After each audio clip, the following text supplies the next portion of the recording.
গভীর রাত্রে মানুষ সব ঘুমায় যায়, গর্ভবতী মা ঘুমাতে পারে না, সন্তান পেটের ভিতরে, হাঁটু দিয়া গুতা মেরেছে, পা দিয়া লাথি মেরেছে। মা চরম শীতের রাত্রে, প্রচন্ড শীতের রাতে গায়ের লেপটা সরায় দিয়া মা একবার দাঁড়ায় আর একবার বসে, একবার দেওয়ালের সাথে হেলান দিয়া দাঁড়ায়, কষ্ট করে রাতটারে কাটায় দেয়। আবার সারাদিন সংসারের জন্য কাজ করেছেন, রান্না বান্না করেছেন মা, সকলকে খাওয়াইয়া মা শেষের দিকে খেতে গেছেন।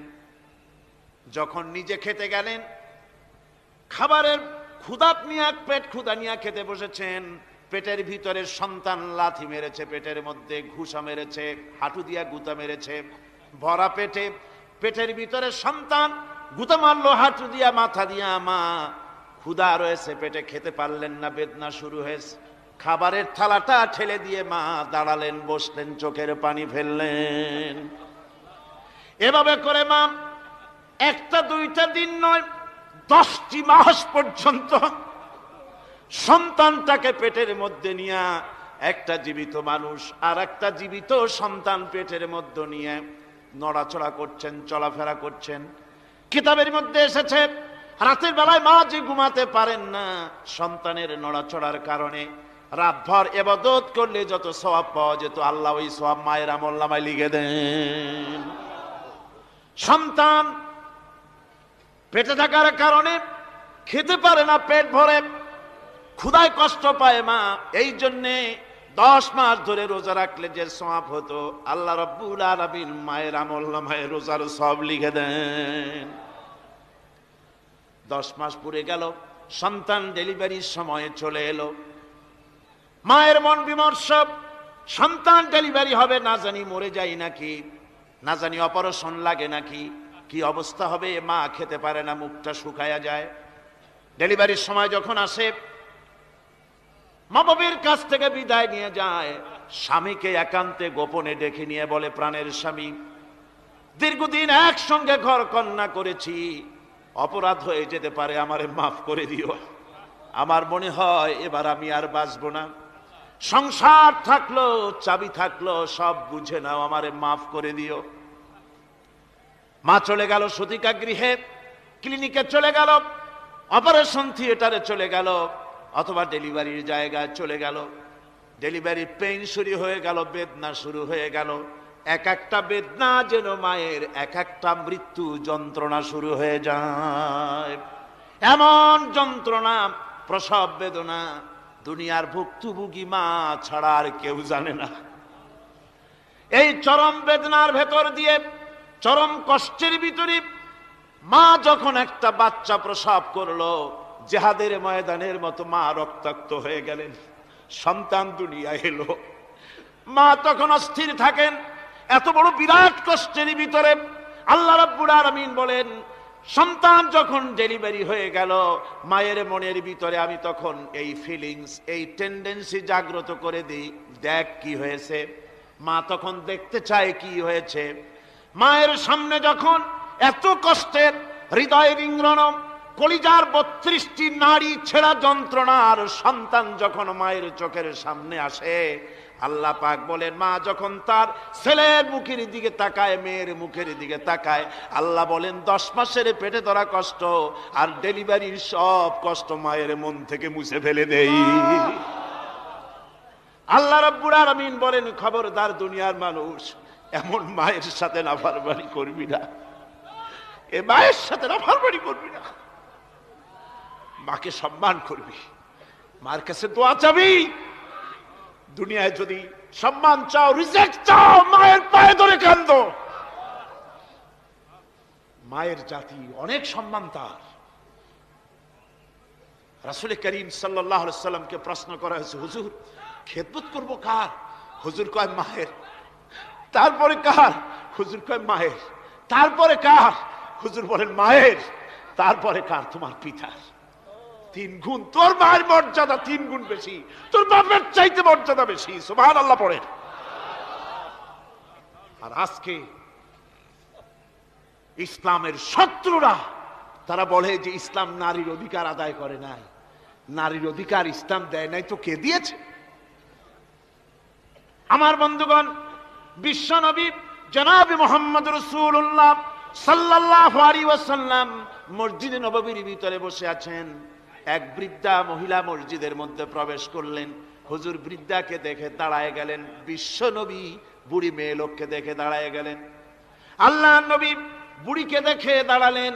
বুড়ি যখন কাছে এলেন, আল্লাহর নবী নিজের গায়ের চাদর বুড়ির জন্য বিছায়া দিলেন। বুড়ি বসলেন। এরপরে কথাবার্তা সারার পর বুড়ি যখন বিদায় হবেন, হুজুর আবার দাঁড়ালেন। বুড়ি মহিলা চলে গেলেন। সাহাবায়ে কেরাম বলেন, ইয়া রাসূলুল্লাহ, কিছুই বুঝলাম না, একজন বৃদ্ধা মহিলার জন্য বিশ্ব নবী দাঁড়ান আর গায়ের চাদর বিছান, আমরা বড় আশ্চর্য হয়ে গেলাম। নবীজি বলেন, ও আমার সাহাবীরা, তোমরা জানো না এই মহিলা কি চিনতে পারো নাই? আমি আমার মায়ের দুধ আমার জীবনে কিসমতে তেমন হয় নাই, আমি আমার মায়ের দুধ তেমন কিসমতে পাই নাই। যার বুকে দুধ খেয়ে, যার কোলে কাখে চড়ে আমি বড় হয়েছি, আমার সেই দুধ মা ইনি হযরতে হালিমাতুস সাদিয়া, আমার সেই দুধ মা। রাসূলুল্লাহ নিজে সম্মান দিয়েছেন মায়ের। খবরদার, মাকে অসম্মান করবেন না, মাকে সম্মান করবেন, মাকে শ্রদ্ধা করবেন। আমার বন্ধুগণ, আলেম ওলামা পীর বুজুর্গদের জন্য হাদিয়া তো দেন, আপনারা কোনো নিষেধ নাই, দেন। হাদিয়া দেওয়াও সুন্নত, নেওয়াও সুন্নত, দিবেন, আমি কোনো নিষেধ করি না। কিন্তু আমি বলতে চাই, পীর বুজুর্গদের কাছে, আলেম ওলামাদের কাছে হাদিয়া দিয়া আল্লাহরে যত না খুশি করতে পারবেন, এই ডালিম বেদানার মৌসুমে বেদানা একটা ভেঙে নিজ হাতে যদি মায়ের মুখে তুলে দেন, আল্লাহর আরশ খুশি হয়ে যাবে, আল্লাহর আরশ আজিম খুশি হয়ে যাবে, আল্লাহ পাক খুশি হয়ে যাবেন। মায়েরে খাওয়াও, বাপকে খাওয়াও, তোমার সবচেয়ে বড় পীর তিনি। সুবহানাল্লাহ পড়ে, সুবহানাল্লাহ। মা বাপ যদি একটু দোয়া করে দেয়, তোমার জিন্দেগির কাম শেষ। একটু বদদোয়া করলে জাহান্নামে যাবা। কোন পীর সাহেব বদদোয়া করলে জাহান্নামে যাবে এমন কথা নয়, কোন মাওলানা বদদোয়া করলে দোজখে যাবে এমন কথা নয়। রাসূল বলেছেন, হুমা জান্নাতুকা ওয়া নারুকা, মা বাপ তোমার বেহেশত, মা বাপ তোমার জাহান্নাম। মা বাপ যদি অসন্তুষ্ট হয় দোজখে যাবি, আর মা বাপ যদি খুশি আল্লাহর জান্নাতে চলে যাবি। সুবহানাল্লাহ, সুবহানাল্লাহ, সুবহানাল্লাহ। মায়ের পায়ের তলে তোর বেহেশত। আমরা পুরুষ, আমাদের গত বছরও বলেছি, আমরা পুরুষ, আমাদের পায়ের তলে জুতা। আমাদের পায়ের তলে কি? শুধু জুতা। আর আমার মা, আমার মায়ের জাতি যারা এই প্যান্ডেলে বসে আছেন, আমার মায়েরা বোনেরা, মায়ের জাতি যারা পৃথিবীতে, মায়ের জাতির পায়ের তলে আল্লাহর বেহেশত। সুবহানাল্লাহ। নারীর মর্যাদা ইসলাম দেয় নাই, কে দিয়েছে?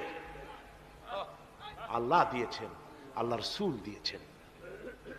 আমার বন্ধুগণ, হযরত বাইজিদ বুস্তামি, ছোট্ট বাচ্চা ছেলে, গভীর রাত্রে মা অসুস্থ, পানির পিপাসায় জেগে উঠেছেন। বাবারে, পিপাসায় শেষ হয়ে গেলাম, পানি দাও। ছেলে ঘরের ভিতরে পানি না পেয়ে বাইরে দৌড়াদৌড়ি করলেন। অনেক দূর থেকে পানি নিয়ে এসে দেখেন মা ঘুমায় গেছেন। পানি নিয়ে দাঁড়ানো, পৌষ মাস, মাঘ মাসের শীতের রাত, ফজরের সময় মায়ের ঘুম ভেঙে গেল। তাকিয়ে দেখেন বাইজিদ দাঁড়ানো, হাতে পানি থরথর করে কাঁপছে। জিজ্ঞাসা করে, বাইজিদ তুমি দাঁড়ানো কেন? ছোট্ট বাচ্চা বলে, মা পানি চেয়েছিলে তুমি গভীর রাত্রে, পানি ঘরে ছিল না, অনেক দূর থেকে আনতে হয়েছে। মা বলছে, ঘুমাও নাই কেন গ্লাস থুইয়া? বাচ্চা বলে, ঘুমাই নাই, তুমি যদি আবার পানি চাও সময় মতো যদি দিতে না পারি, মা তোমার কষ্ট হবে, এই জন্য ফজর পর্যন্ত আমি দাঁড়ায় আছি, কখন তুমি পানি চাও। মা হাতের থেকে পানি নিয়ে পান করলেন। বাইজিদকে বিছানার উপরে আরাম করে কম্বল দিয়া ঘুম পড়াইয়া দিলেন। হযরতে বাইজিদের মা উযু করে ফজরের নামাজ পড়ে সিজদায় চলে গেলেন। চিৎকার মেরে কেঁদে বলেন, আমার রব, আমার আল্লাহ, আমি আমার বাইজিদের মা, আমি মা হয়ে বাইজিদের জন্য দোয়া করি, বাইজিদ আমার জন্য আজকে যা করেছে, আমি মা আমার কলিজা ঠান্ডা হয়ে গেছে। আয় আল্লাহ, আমি বাইজিদের জন্য দোয়া করি, তুমি তাকে সুলতানুল আরিফিন বানাইয়া দিও। মঞ্জুর হয়ে গেল আল্লাহ পাকের কাছে দোয়া। আমার ভাইরা, আল্লাহ পাক বলছেন খবরদার, আমার ইবাদতের পরে মা বাপ, আল্লাহর ইবাদতের পরে কারা? মা বাপ। মা বাপকে সম্মান করো, শ্রদ্ধা করো, মোহাব্বত করো, কিসমত খুলে যাবে, কিসমত খুলে যাবে। মা বাপকে সম্মান করো। হযরত আবু হুরায়রা রাদিয়াল্লাহু তাআলা আনহু রাসূলের সামনে এসে কাঁদতেছেন। হুজুর বলছেন, আবু হুরায়রা কাঁদো কেন? কাঁদো কেন? রাতের বেলা কাঁদো কেন? হযরত আবু হুরায়রা বলছেন, হুজুর আমাকে মা মেরেছেন। হুজুর বলছেন, মা মারলো কেন? কোন অপরাধ করেছো? কোন গোস্তাখি করেছো? আবু হুরায়রা বলছেন, না হুজুর, কোন গোস্তাখি করি নাই, তবে মারলো কেন? হযরত আবু হুরায়রা বলছেন, হুজুর আমি আপনার দরবার থেকে ফিরতে রাত হয়ে গিয়েছিল। মা জিজ্ঞেস করলেন, আবু হুরায়রা এত রাত্রে কোথায় ছিলি? বললাম, আমি ছিলাম যে কদম চুমতে পারলে দুনিয়া ধন্য হয়, সেই দরবারে নববীর কদম মোবারক থেকে আসতে আমার দেরি হয়েছে। আমার মা মুশরিকা, আপনার নাম শুনে তার গায়ে আগুন জ্বলে উঠলো, আমাকে ধরে মারা আরম্ভ করলো। বলল, হয় আমার বাড়ি ছাড়বি, আর না হয় মুহাম্মদ সাল্লাল্লাহু আলাইহি ওয়াসাল্লামের দরবার ছাড়বি। আমি বললাম, আমার মা, তুমি বুড়ি মানুষ, তোমার গায়ে যত শক্তি আছে সমস্ত শক্তি দিয়ে আমারে পিটাও, আমারে মারো। মারতে মারতে আমাকে বাড়ি থেকে তুমি বের করে দাও। তোমার বাড়ি শুদ্ধ, তাম দুনিয়া ছেড়ে দিতে পারি, আল্লাহর নবীর কদম মোবারক ছেড়ে দিতে পারি না। তোমার মা তোমাকে মেরেছে, তুমি আমার কাছে নালিশ করছো? আমার তো এখানে ইন্টারফেয়ার করার কিছুই নেই। সুবহানাল্লাহ, সুবহানাল্লাহ। মা তোমাকে মেরেছে, এখানে আমার করার কিচ্ছু নাই। বিশ্ব নবী বলছেন, এত বড় পাওয়ারফুল নবী, লেজিসলেটিভ পাওয়ার, সারে আল্লাহ তাকে বানিয়েছেন শরীয়ত প্রণেতা। কোরআন শরীফ